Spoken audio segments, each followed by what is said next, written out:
In today's class, we are going to start our new topic, that is second head of income for an individual person, that is employment income. As we have already covered the area of property income, that was first head of income for an individual person. From today's class, we will study about the employment income of an individual person. Keep remember, employment income is also calculated on the basis of fiscal year, and our examinable fiscal year is 1920, that is starts on 6th April 19 and ends on 5th April 2020. Here are few things which we will be covering during our lectures, and there are personal allowances amounts and income tax rates and CO2 emission, fuel scale charge, official rate of interest, company van benefit, company van fuel benefit, etc., etc. We will be taking all these values while practicing our questions during concepts. So let's start the discussion of employment income. An employee gets actually two things: the cash earning and the non-cash earnings, which are also known as the taxable benefits. In cash earning, the cash earning is maybe in the form of salary or commission or bonus. Keep remember, salary is taxed on a receipt basis, commission is also taxed on receipt basis, and the treatment of bonus is something different, which we will discuss later about the treatment of bonus. When it comes to the non-cash earning, means benefits which an employee gets from the employer. So there are multiple benefits like car usage benefit, car fuel benefit. There is accommodation and expensive accommodation, and maybe possible an employer provides different types of assets to an employee for using on a daily basis. And there may be a purchase benefit, van fuel benefit, loan benefit, and any other taxable benefits which an employer provides to its employees. So we are actually going to cover the first benefit, that is car benefit. Car benefit, a few points to remember. It is calculated when an employer provides car to employee. Car benefit is calculated as cost of car multiplied by CO2 emission percentage and multiplied by number of months used during a fiscal year. Keep remember, car benefit is month portion. That is why we are multiplying with the number of months. No business or private use distinction. If an employer provides car to employees, then it would not be considered that the car is being used in business or private purposes. That does not matter why for which an employee is using that car. Employees' reimbursement, partial or full, is allowed to be deducted from the car benefit if you reimburse the employer against the use of the car. It's very important to understand that. Let's say, as per this formula, we calculated our car benefit like 2,500. So from this 2,500, being an employee, if I reimburse 1,500, so this reimbursement from employee will be deducted from the value of car benefit. So the net benefit would be 25 minus 15. 1,000 would be your net car benefit. So it is actually linked to the last point. From this car benefit, if employees reimbursing any payment, that may be a full payment or a partial payment, is allowed to be deducted from the car benefit if you reimburse employer against the use of the car. Few things to keep in mind for the cost of car. Cost of car is calculated as undiscounted list price at any improvements incurred before 6 April 19.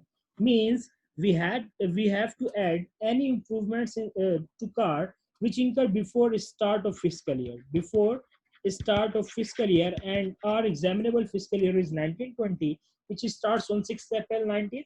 So if any improvements incurred before this date, we have to add those improvement in the cost of car, and less any capital contribution by employee in purchasing the car, and maximum capital contribution amount is 5,000 pounds. Like if an employee is contributing like 7,000 or 8,000, we can max deduct the value of a 5,000 pounds from the cost of car.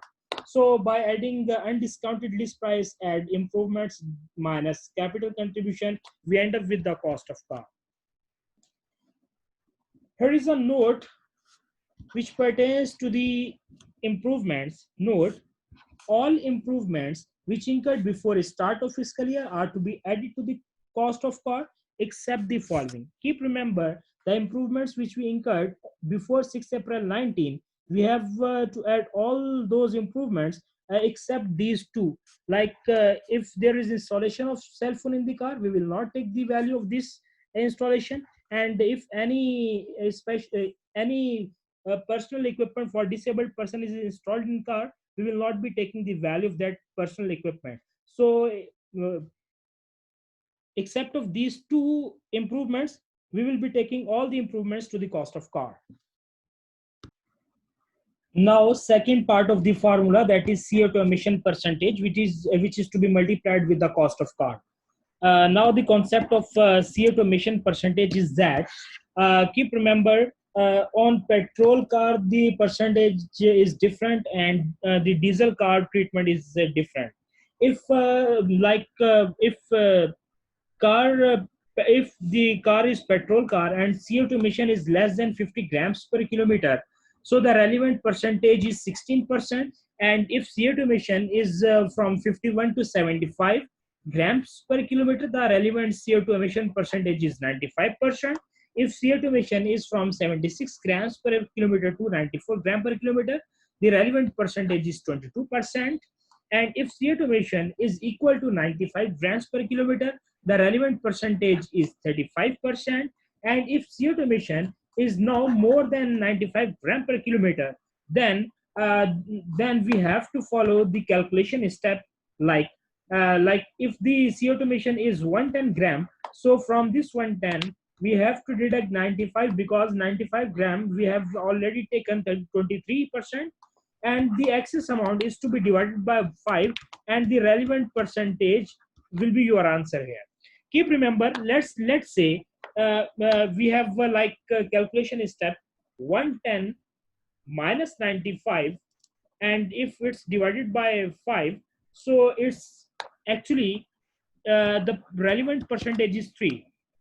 Let's say if the answer is 3.8%, we will not consider this 8%, we will round down and we'll take only 3%. Keep remember, we have to round down if there is decimal places in your answer.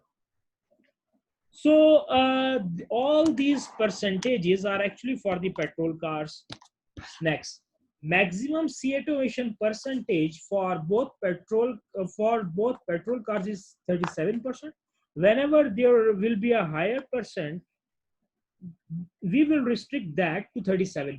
Let's say if cars CO2 emission is, let's say if we take an example of 110 grams per kilometer, from this 110 at 95, as per the calculation, CO2 emission equal to 95, we will take 23%.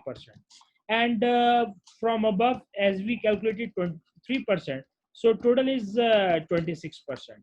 So let's say if this value is calculated more than 37%, let's say if the answer is 41%, so we will restrict that to the extent of 37% as per this note.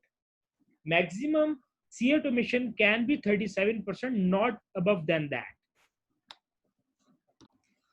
What if the car is diesel car? Then we simply have to add 4% to all the related CO2 emissions, like there were 16, 19, 22 and 23, same like here. But for diesel cars, we have to add 4% in the relevant percentages. So the values would be, if the CO2 emission is 50 grams per kilometer, the relevant percentage would be 16 plus 4, 20%. So simply we have to add the 4% in the normal rates. And the concept is same.